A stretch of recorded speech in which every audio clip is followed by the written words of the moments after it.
There's a certain magic about old machines. They don't just rumble, they roar.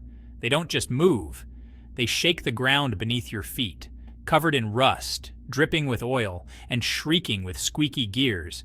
These antique giants remind us of a time when engineering was raw, unforgiving, and unapologetically bold.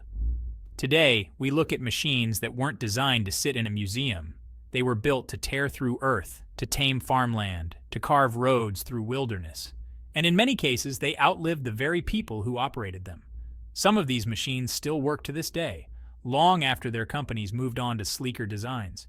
And as you'll see, each one has a story, full of breakthroughs, rivalries, and sometimes shocking twists that kept them alive in history. So buckle in, because these aren't just machines, they're living legends. When Caterpillar released the 977K track loader in 1969, it looked like something out of a war movie. Massive steel tracks, a bucket big enough to swallow a small car, and a presence that screamed authority. But under the hood, this wasn't just a brute. It had brains too.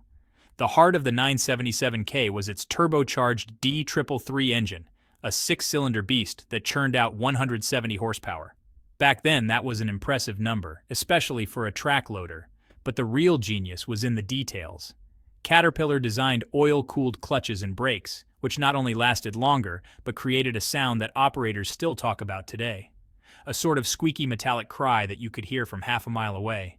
If you were anywhere near a construction site in the late 60s or 70s, you knew instantly when a 977K was at work. Operators loved it, and for good reason. It came with pedal steering, an electric start, and a walk-through operator's compartment that made it more user-friendly than most machines of the era. But here's where things get interesting. Just 2 years later, Caterpillar tried to improve it with the 977L. On paper, the L model was better, but in practice, many operators rejected it. They swore the 977K was tougher, more reliable, and simply felt better to run. It's rare for a newer model to be overshadowed by its predecessor, but the 977K was that good. By the time Caterpillar wrapped up production, more than 22,000 units had been built, and countless roads, bridges, and cities bore the mark of its bucket. It wasn't just a machine, it was a partner on the job site. Step back to the 1920s, and you'll find the Caterpillar 66 pull grader, one of the most intimidating pieces of road equipment of its time. Imagine a grader so large it needed not one, but two operators. One person steered the tractor up front while the other sat at the grader controls in the rear. It was teamwork made of iron, and it reshaped the dirt roads of the roaring 20s into highways. The blade itself stretched 12 feet wide and had a bolt-on cutting edge that sliced through soil like butter. But what really stands out is how primitive, yet ambitious it was. Instead of a complex multi-cylinder engine, it relied on a single-cylinder Ward gasoline engine. You'd think something that basic couldn't power a giant like this, but it did, proving that sometimes simplicity gets the job done. Eventually, Caterpillar phased out this two-man juggernaut, replacing it with the Auto Patrol motor grader in the 1930s. That machine only needed one operator and came with a powerful diesel engine, but the 66 pull grader deserves credit. It was the bridge between horse-drawn graders of the 1800s and the modern diesel-powered road machines we see today. Without it, highway construction might have been delayed for years. But while Caterpillar was busy building roads, another company was quietly reinventing farming, in ways that would permanently change how food reached our tables.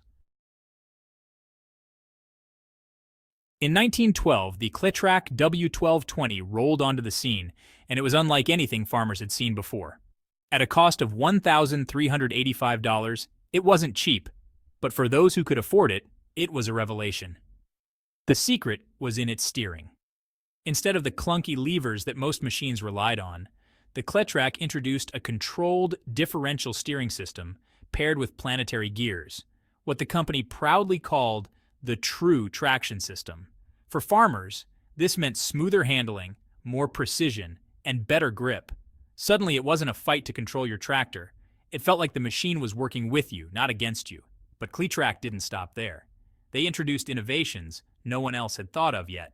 An air cleaner system to keep engines running longer, roller bearings for durability, and manganese steel tracks that were lighter than cast iron, but just as tough. That weight reduction wasn't just a convenience. It meant the tractor pressed down less on the soil, reducing compaction and helping crops grow better. This was more than a tractor. It was a revolution in agriculture. Farmers who switched to Cleatrack suddenly saw higher efficiency and better yields. In many ways, the W1220 marked the beginning of modern farming as we know it. But not every machine from this era was about efficiency. Some were about toughness, simplicity, and sheer endurance. The 1926 Holt Caterpillar 2-ton may look modest compared to later bulldozers, but in its day, it was a workhorse that farmers and contractors swore by. Powered by a 4-cylinder gas engine producing 19 drawbar horsepower, it wasn't the fastest or the strongest, but it was one of the most reliable. Weighing about 4,000 pounds and equipped with heavy steel tracks, it could handle rough terrain without breaking down, a trait that made it beloved by operators. The 2-ton was also ahead of its time, featuring an overhead camshaft engine and oil-cooled steering that improved handling. Today, collectors prize the Holt 2-ton because it represents Caterpillar's rise in the 1920s. Many surviving models have been lovingly restored, their paint gleaming and engines roaring back to life.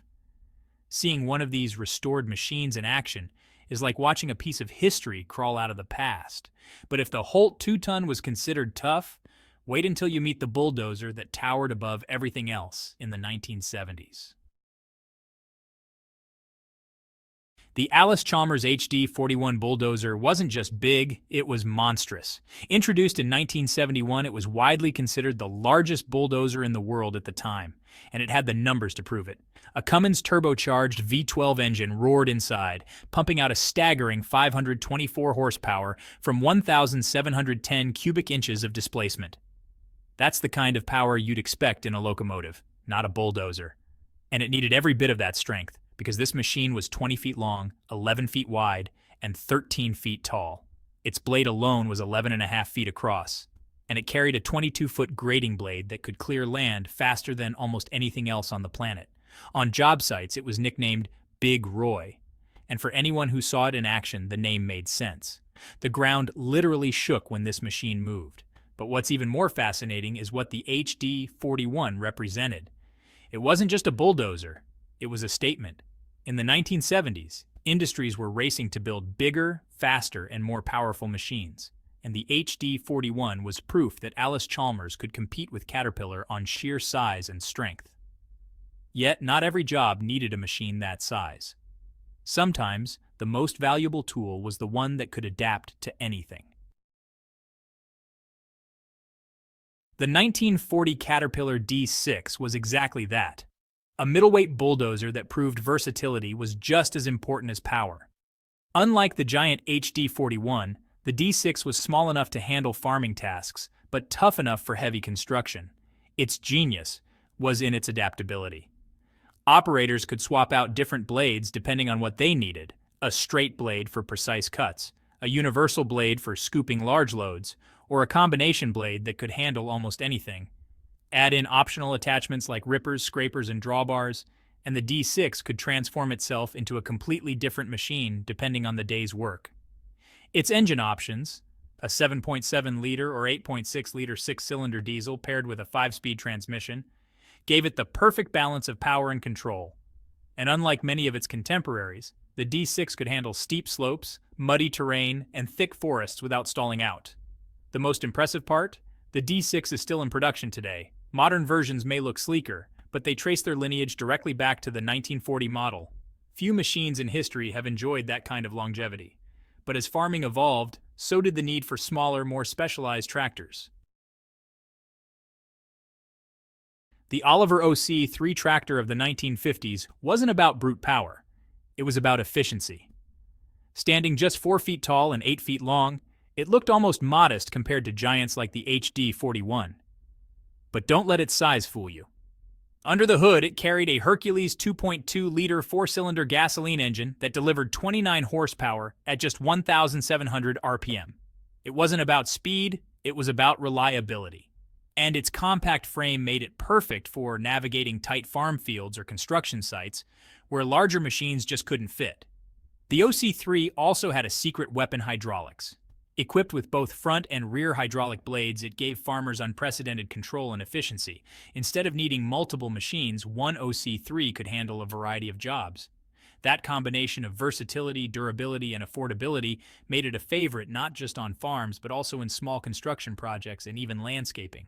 It was proof that sometimes the little guy could punch way above its weight. But every machine after 1892 owed its existence to one man's gamble, the creation of the very first gasoline-powered tractor. In 1892, John Froelich unveiled a machine that would change farming forever.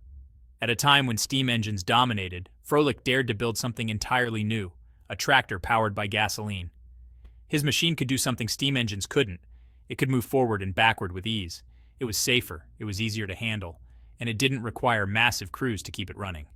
To prove it worked, Froelich took his tractor to South Dakota, where it threshed an astonishing 72,000 bushels of grain in a single season. And yet selling it wasn't easy.